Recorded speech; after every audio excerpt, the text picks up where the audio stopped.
yes. Do we have a culture, since we are discussing also like the whole industry here in Uganda, one of the things that I've observed in Uganda is that there is a culture of always blaming the artist.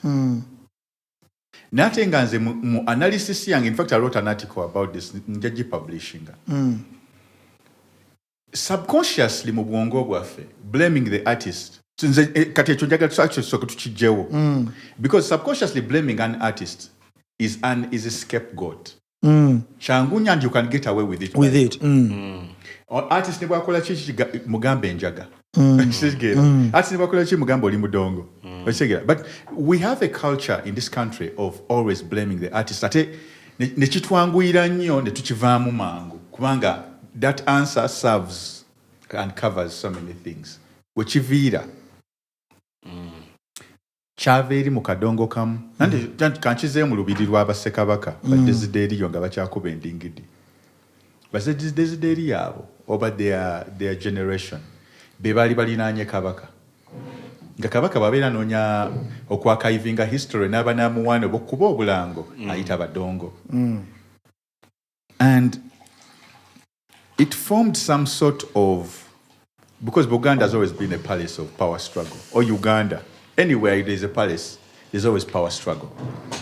So abantu bagalabanga abalinanye bakabaka tebakola, tebazivu, tebavuba, babeera basinika businisi bunyina ye mannyo bagenda just ku fishinga ne bayiye ebintu ne bakuba embuutu kabaka n'anyumirwa ne baddayo n'ente.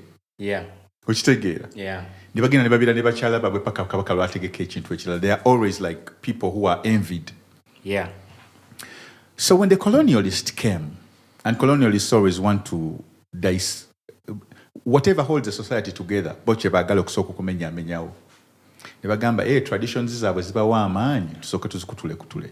How are their traditions kept? Are they written? No, they are not written. They are sung.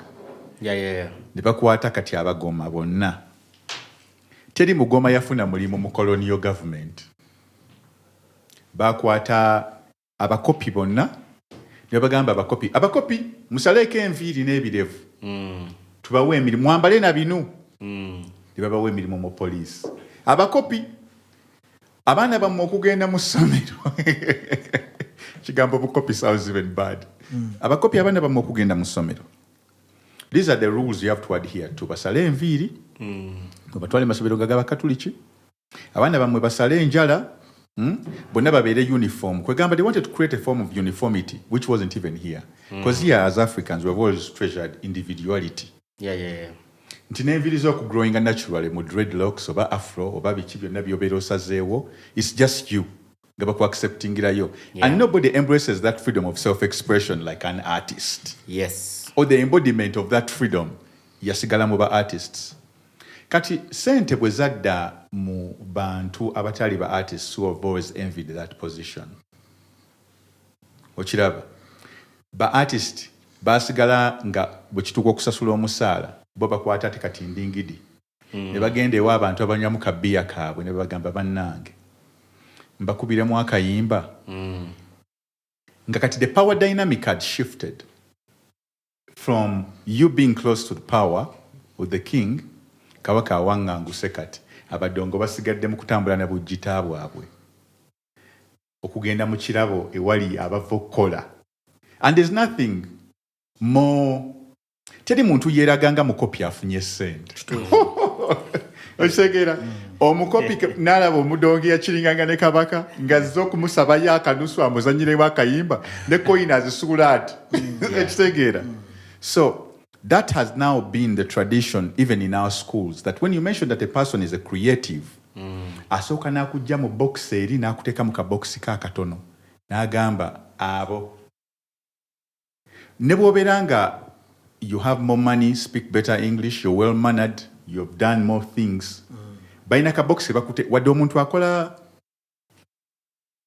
even if you're better than that person 1,000 times, nga naye alowooza nti okusiba ettaayi n'okusala enviiri in a certain way ye gy'ajagalamu colonialist mwe yamuteeka mwalemedde okuva, ye aba alowooza nti akusinga. Era ye mentality ate efuga Uganda yonna. Buli muntu yaleegenzeko mu ssomero, if the teachers will tell you anything bad, abadongo mwefuge. anything this anti abo baagala kufuuka nga bagundi okitegeera. So the artist has all that history. All of that history is to give you context of where we are.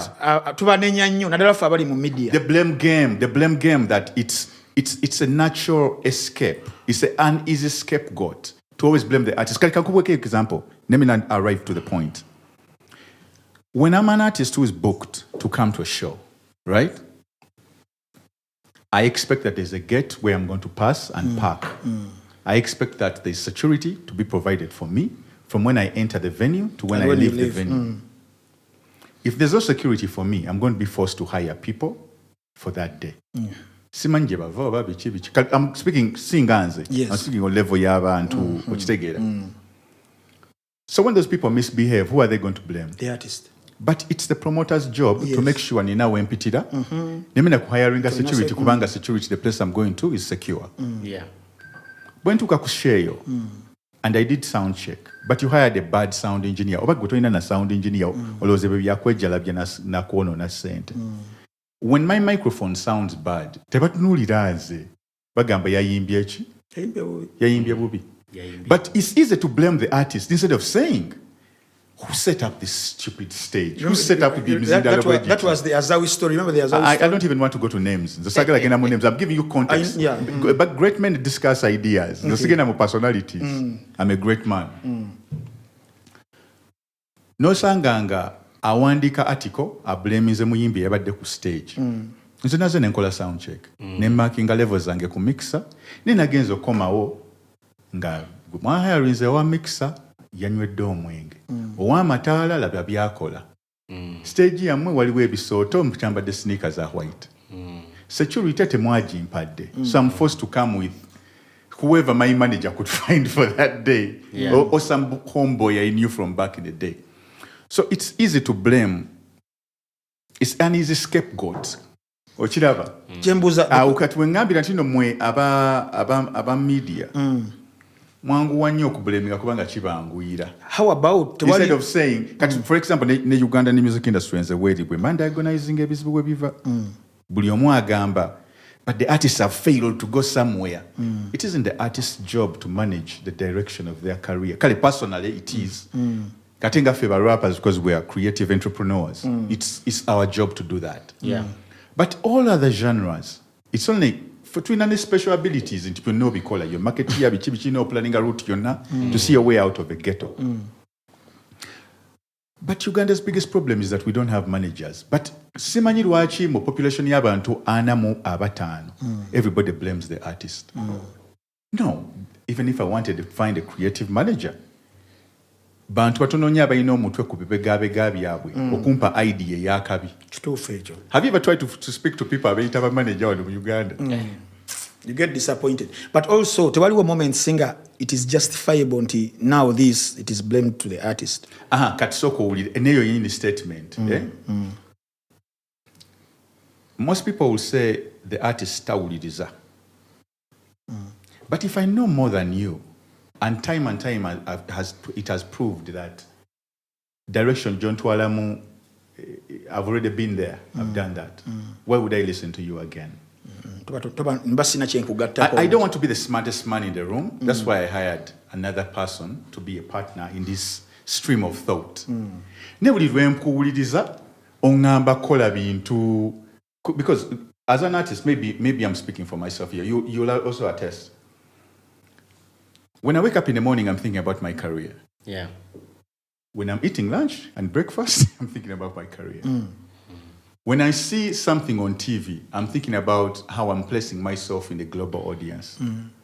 When I go back to sleep, I'm probably dreaming about my next move. Then comes a person, asoka kulowooza ku butunda, bwe yalimye, ennyaanya, mukyala we, n'akuba olwali, n'alya akatogo k'ebyenda, that by the time they're thinking about me, they're thinking about just making a quick buck. So why would I listen to you? I'm trying to strategize that the castle, the rook, and the pony, zonna zimuvinga, ziprotecting a king, agende maaso. Yeah. Negwo ngamba, tugende bugenzi maaso. But that's not strategic. That's not how to strategically move. kati beba bowulirayo mu birabo byabwe abayimbi tebawuliriza no bumimbi tawuliriza because byomugamba byonna talaba munsa and experience has told him that sometimes you need to listen maybe to yourself because because go manyi ekituufu because you know yourself better